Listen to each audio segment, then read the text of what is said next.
আসসালামু আলাইকুম। আপনারা দেখছেন সিভিএন টিভি ইউএসএর সংবাদ বুলেটিন। সঙ্গে আছি আমি আইনাল হক। শুরুতেই এসেনশিয়াল হোম কেয়ার সংবাদ শিরোনাম। ওয়াশিংটনে গুলিতে 2 ইসরায়েলি দূতাবাস কর্মী নিহত।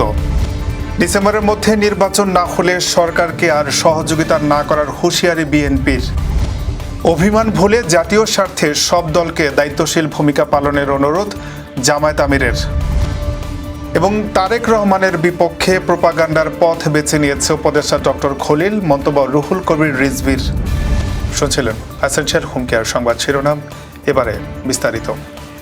ওয়াশিংটন ডিসিতে ক্যাপিটাল জিউইশ মিউজিয়ামের বাইরে এক ইহুদি অনুষ্ঠানের সময় গুলিতে ইসরায়েলি দূতাবাসের 2 কর্মী নিহত হয়েছেন। ঘটনার সময় সন্দেহভাজন একজন ফ্রি প্যালেস্টাইন স্লোগান দেন, তাকে আটক করেছে পুলিশ।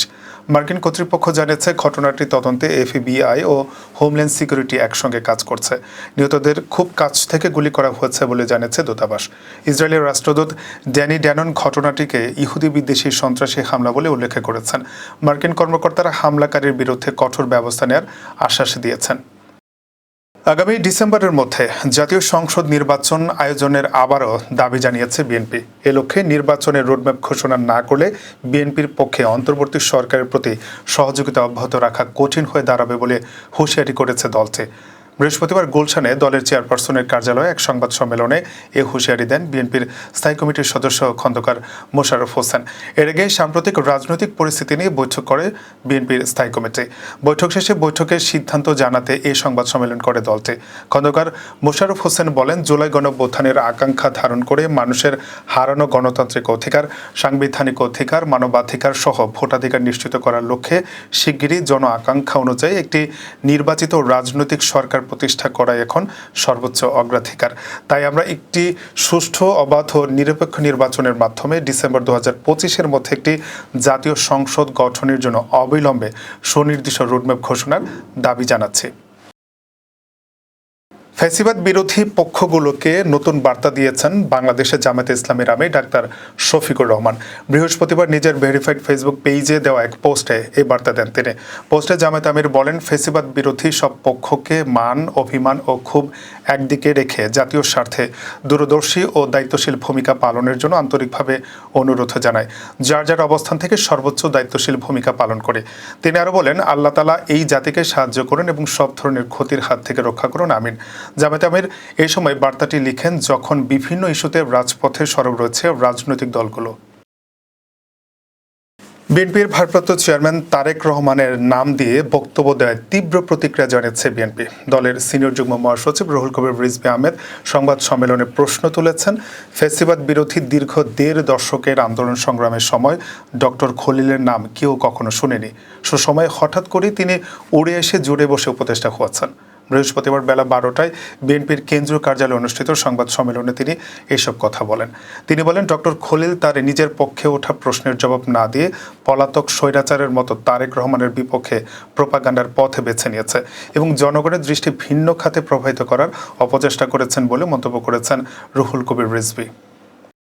খলিল তার নিজের পক্ষে ওঠা প্রশ্নের জবাব না দিয়ে পলাতক স্বৈরাচারের মতো তারেক রহমানের বিপক্ষে প্রোপাগান্ডার পথ বেছে নিয়ে জনগণের দৃষ্টি ভিন্ন খাতে প্রবাহিত করার অপচেষ্টা জনগণ মেনে নেবে না। এবার কর্ণফুল ইনকাম ট্যাক্স সংবাদ শিরোনাম। বছর সেরা আয়োজন নিয়ে আমেরিকান কারি অ্যাওয়ার্ডস এবং নিউ ইয়র্কে লেখক সাদাত হোসাইনের জন্মদিন পালন। আবারও স্বাগতম সিভিএন টিভি ইউএসএর সংবাদ বুলেটিনে। শুনছিলেন কর্ণফুল ইনকাম ট্যাক্স সংবাদ শিরোনাম। এবার বিস্তারিত। নিউ ইয়র্কের কুইন্সে 24 মে অনুষ্ঠিত হতে যাচ্ছে রন্ধন শিল্পের বিশেষ আয়োজন আমেরিকান কারি অ্যাওয়ার্ডস 2025। প্রবাসীদের রন্ধন প্রতিভা ও সংস্কৃতি আন্তর্জাতিক পরিসরে তুলে ধরতে টেরেস অব দ্য পার্কে এই জমকালো অনুষ্ঠান আয়োজন করছে খলিল গ্রুপ অব ইন্ডাস্ট্রি ও আশা গ্রুপ। প্রায় $2 লাখ বাজেটের এই আয়োজনে অংশ নেবেন বিশ্বখ্যাত শেফ, উদ্যোক্তা, ব্লগার ও সামাজিক রাজনৈতিক ব্যক্তিত্বরা।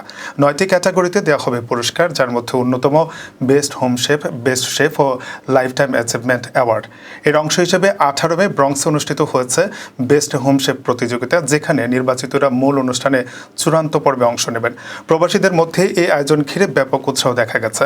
আয়োজকরা জানাচ্ছে, রন্ধন শিল্পকে মর্যাদাপূর্ণ অবস্থানে পৌঁছে দিতেই তাদের এই উদ্যোগ।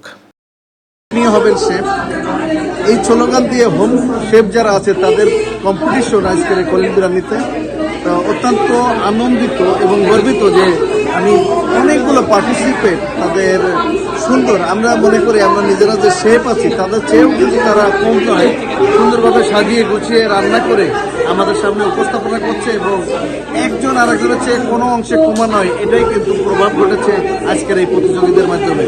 নিউ ইয়র্কে বইমেলার উদ্বোধক হিসেবে আলোচিত লেখক সাদাত হোসাইনের জন্মদিন উদযাপন করা হয়েছে।